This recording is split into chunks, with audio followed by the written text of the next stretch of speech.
Now the final thing we need to do in our warm-up is to mobilise our spine so that we can create separation between the upper and lower body during the turn. So we're going to practice this with our setup we're going to use at the back of the circle, with our feet slightly wider and shoulder width apart. We're going to bring a nice high chest position and open our arms out into that throwing position. Now as we create that separation, we're going to shift our weight onto one foot, and that's going to give us the balance we need as we turn off the back of the circle.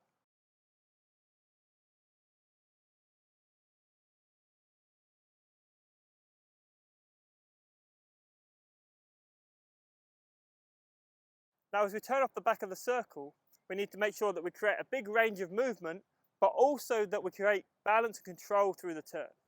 So to do that, we come into our same position, but now as we lift our discus up into a nice high position, we're going to keep our free arm inside this turning leg, this pivot leg. And as we turn and shift our weight to this leg and keep this on the inside, that creates the balance we need to turn at the back of the circle. So we can practice this with our quarter turns and our half turns with the discus nice and high and keeping this left arm and this left leg together as we turn.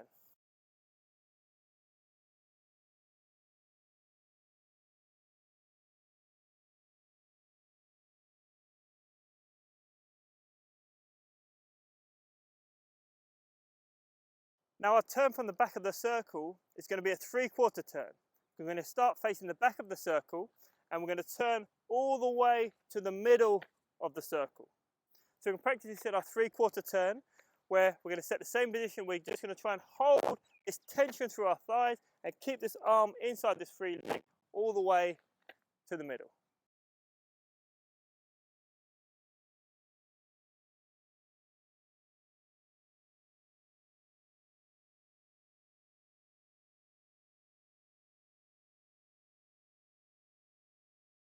Now once we reach the middle of the circle, our job is to turn to the front and into our power position ready to throw.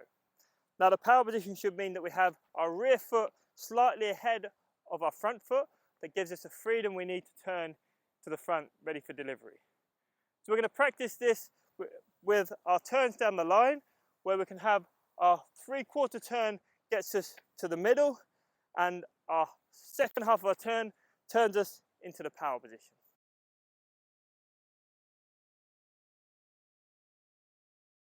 So now that we're in the power position, we can practice the delivery. So we're going to take our weight back over the rear leg and then create separation between the upper and lower body.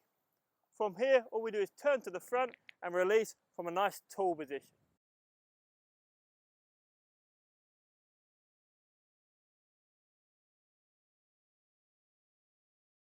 So now we should have all the parts we need to perform our discus throw. We know how to perform a turn from the back of the circle, and we know how to perform an effective delivery from the standing throw position. So now we need to connect the two, and we'll start with the half turn, where we'll start already in the middle of the circle. We're going to throw the discus up into the air to create the range of movement that we want, and we're going to turn underneath into our power position, ready to throw.